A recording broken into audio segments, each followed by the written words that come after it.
प्रायोजक आहेत मेसर्स पुरुषोत्तम नारायण गाडगीळ, सराफ आणि जवेरी यांच्या शाखा महाराष्ट्रापासून कर्नाटक पर्यंत वेगळ्या वेगळ्या डिझाईन्स आणि आकर्षक डिस्काउंटसह मेसर्स पुरुषोत्तम नारायण गाडगीळ। ताज्या बातम्यांसाठी पाहत रहा तिचा सागर न्यूज। नाही, जयंत पाटील म्हणजे सरकार नाही ना। जयंत पाटील काय बोलतोय ह्याला काय अर्थ आहे? मग आता मार्केट कमिटीवरती प्रशासक आलेच ना। मार्केट कमिटीवरती प्रशासक आल्यानंतर सुद्धा यांनी स्टेटमेंट केली, जतचं असं झालं, जतचं तसं झालं। अरे जतच्या लोकांचं म्हणणं पाहिजे ना। जतचे लोक म्हणतात की मार्केट कमिटी आमची वेगळी झाली पाहिजे। 91 ग्रामपंचायतीने ठराव दिले, हायकोर्टामध्ये हे गेलेत की आम्हाला वेगळीच आमची कृषी उत्पन्न बाजार समिती हवी आहे। 30 सोसायटीने दिलेले आहेत, आणखी ते वाढतील। तर जतची संस्था ही आम्हाला आता सेपरेट पाहिजेच आहे आणि म्हणून सरकारनं चांगला निर्णय केला आहे। कृषी उत्पन्न बाजार समितीमध्ये इतकी अनागोंदी आहे आणि इतका मोठा भ्रष्टाचार झाला आहे, त्याच्यावर हे कधीच बोलले नाहीत। कारण हे त्याचे निम्मे वाटेकरी आहेत।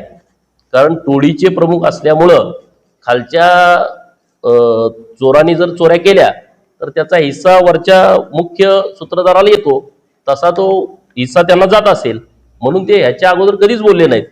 एवढ्या जमिनीमध्ये भ्रष्टाचार झाला, सगळ्या भानगडी। आता मला त्यांच्यातले डायरेक्टर भेटतायत, कोर्टात तेवढं होऊ द्या, आम्हाला तुम्हाला मटेरियल द्यायचं आहे। कारण 21 तारीख होती, 21 तारखेला काही निर्णय झाला नाही, 28 तारीख पडली आहे।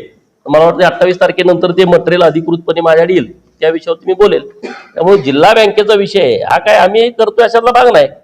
माननीय चेअरमन मानसिंगराव नाईक साहेबांनीच पत्र दिलं होतं, त्याच्यावरती चौकशी लागली आहे ना। ते पत्र सदाभाऊनी दिलं ना, मी दिलं होतं ना, आमच्याकडे कुणीच दिलं। बँकेच्या चेअरमन साहेबांनीच एक पत्र दिलं होतं की बँकेमध्ये गैरव्यवहार होतोय आणि त्या पत्राच्या आधारेच 83 ची चौकशी झाली होती।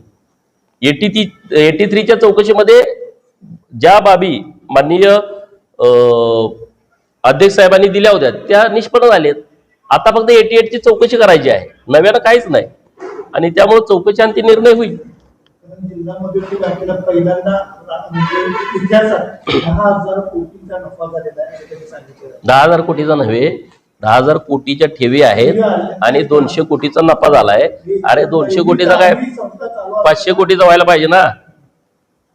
एवढी मोठी संस्था आहे ना, 100 रुपयाचा फायदा झाला सांगायचं, 1000 रुपये टापायचं, हे कुठला प्रकार आहे? म्हणजे फायदा 100 रुपयाचा झाला म्हणायचं, 1000 खिशात घालायचं, 1100 दाखवायला पाहिजे होतं ना। एवढी मोठी संस्था आहे की जिथं 10,000 कोटीच्या ठेवी आहेत आणि किती तुम्ही कर्ज वाटप करताय, मनाला येईल तिकडे कर्ज। कर्नाटकात बी कर्ज दिलंय। आता कर्नाटक काय कार्यक्षेत्र आहे का तुमचं? आलंय आमच्या कानापर्यंत, कर्नाटकात पण तुम्ही कर्ज देताय। आता गडबड चालू आहे पैसे भरायचे, त्यांची सगळे मीटिंग होती आहे।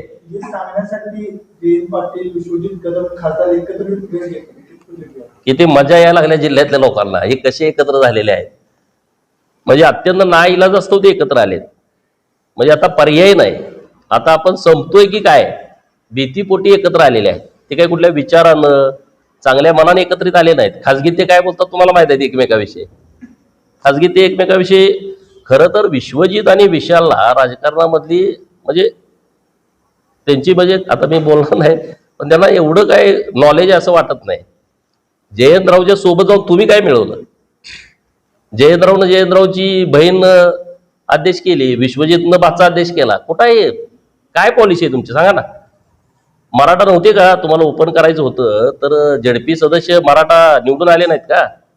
गोपीचंद पडळकर मराठा समाजाच्या विरोधात आहे असं भडकवताय तुम्ही खासगीत, माझ्यापर्यंत येते ना सगळं। बरं ठीक आहे, तुम्ही माझ्याविषयी अफवा उठवताय, मग गरीब मराठा सदस्य कुणी नव्हता का महिला की ज्यांना जिल्हा परिषद अध्यक्ष करता आलं असतं? गरीब एखादा मराठा समाजाचा झेडपी सदस्य नव्हता का ज्याला उपाध्यक्ष करता आला असतं? काय तुम्ही केलंय नवीन? त्यामुळे हे सगळे भीतीपोटी एकत्रित आलेले आहेत। आता आपण वाचणारच नाही, पण ते कसं जरी झालं तर ते वाचणारच नाहीत। आता सदाभाऊ इतके मागे लागले, हात धुवून आठवड्यातून 2 वेळा ते मुंबईला जात आहेत जिल्हा बँकेच्या संदर्भात। आता ते भाऊ बोलतील व्यवस्थित।